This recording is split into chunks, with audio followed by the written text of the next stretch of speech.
Hello everyone, my name is Amanda and welcome to my channel. So I've been living in this apartment for coming up on 2 years now, and I have absolutely nothing on my walls yet.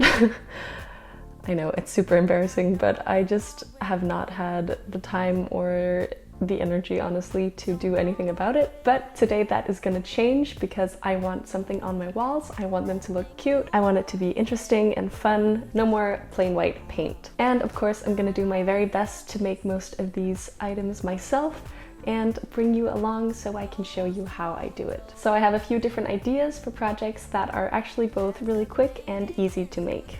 So before we jump into it, I want to give a quick shout out to Organic Basics, who are sponsoring this video. They're this really cool sustainable brand that I've worked with before. They put a lot of emphasis on the environment and sustainability in their business practices and use a bunch of really cool materials to help lower their impact on the environment. So for example, this t-shirt is made with organic cotton from their new collection, and they also make lots of underwear and activewear and loungewear, and just in general really comfortable clothing. So yeah, I just think they're really cool, and I'm a big fan of taking responsibility for the impact that you create on the environment. So for anyone who's interested, I'll leave a link in the description box down below along with a code, and if you use that code then I get a small commission off of that.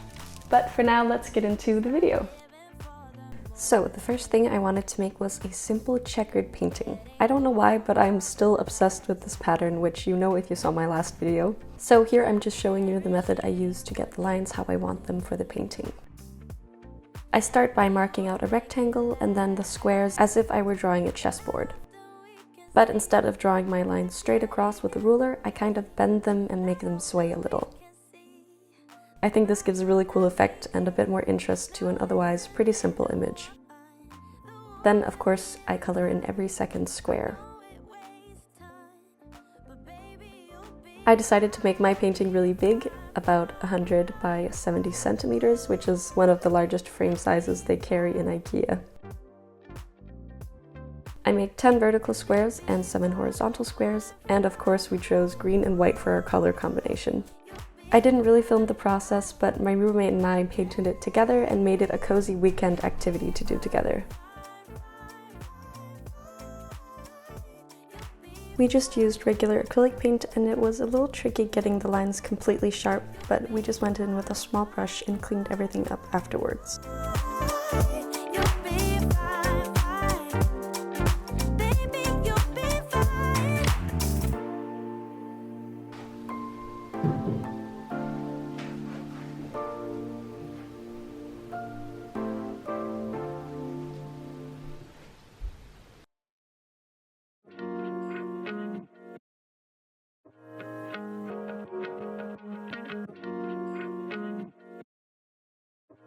For this next project, you are going to need a canvas and some plaster. I just got some from my local art supply store, and we are going to be making textured art on this canvas. And it's something I saw on TikTok first, I think, and since I've seen it a lot of places. So all you need to do is mix an appropriate amount of plaster and water until you get the right consistency. I just kind of played around with it until I got a consistency that I was happy with. I would recommend maybe adding a bit more water than I did because mine dried out very quickly and was a little bit difficult to work with towards the end. But from here, I just grabbed a piece of cardboard and started slathering my canvas with the mixture.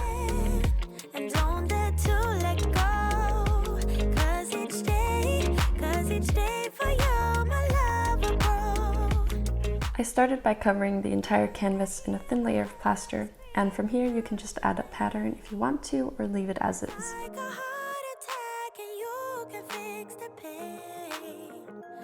I cut up a piece of cardboard to make this striped effect, which worked medium well. If I had had a slightly wetter mixture, maybe it would have looked a little bit better. Just play around with it and have some fun. I really enjoyed making this piece, and it took maybe 10-15 minutes, including the prep.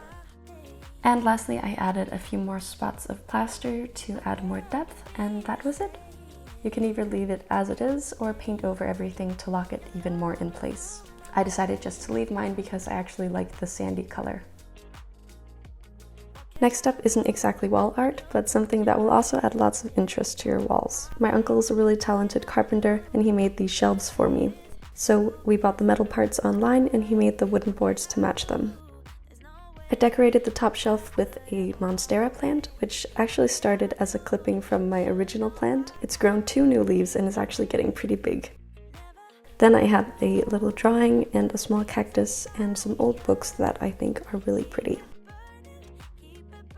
On the bottom shelf I have more pastel colors with a few books and my instant camera in light blue. I put 2 photo albums that matched in color and then a small painting I made with the same checkers as the big one. Lastly, I have this wavy vase looking thing that I made myself, but it's really ugly and not smooth at all, so it's only until I have one that's better. For now, it'll do. And lastly, I have these 3 postcards I got in South Korea at a David Hockney exhibition. And I think they're pretty cool, so I just hung them with a piece of washi tape. Not the most permanent solution, but this way they're also easy to take down again. My shelves are placed right above my desk, so I have something interesting to look at instead of just a blank wall. And yeah, I tried to keep it simple and not too busy, and I love how it turned out. Is this what you want now? Feels like you're looking for something better.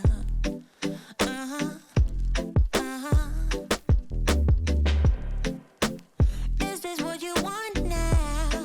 The last project is another painting, and for this one I just wanted to make something with very simple shapes and pastel colors. I made a rough draft on a piece of paper and otherwise just went in with a big brush and 3 colors.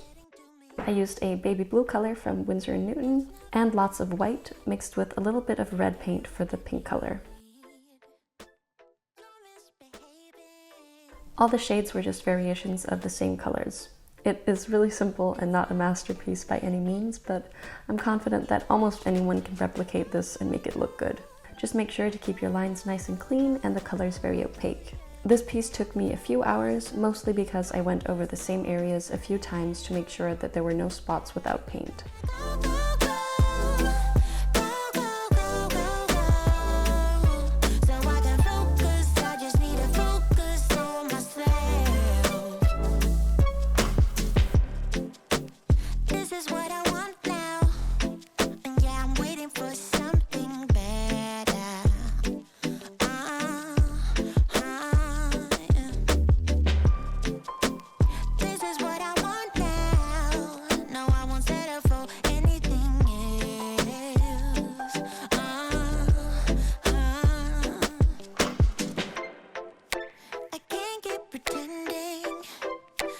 Finally, I added white paint around the pastel blobs to make them really pop and clean up the lines all the way around. While I was painting, my roommate was preparing for her Mr. Worldwide theme party, and honestly, this is the best our walls have ever looked. If my living room doesn't have at least 37 pictures of Pitbull, I don't want it. Oh, and this is definitely staying.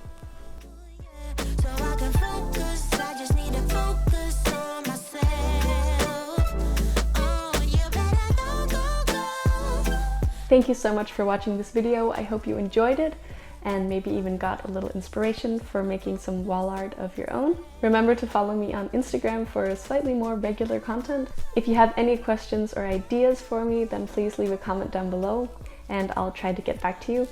And otherwise, I'll see you in my next video. Bye!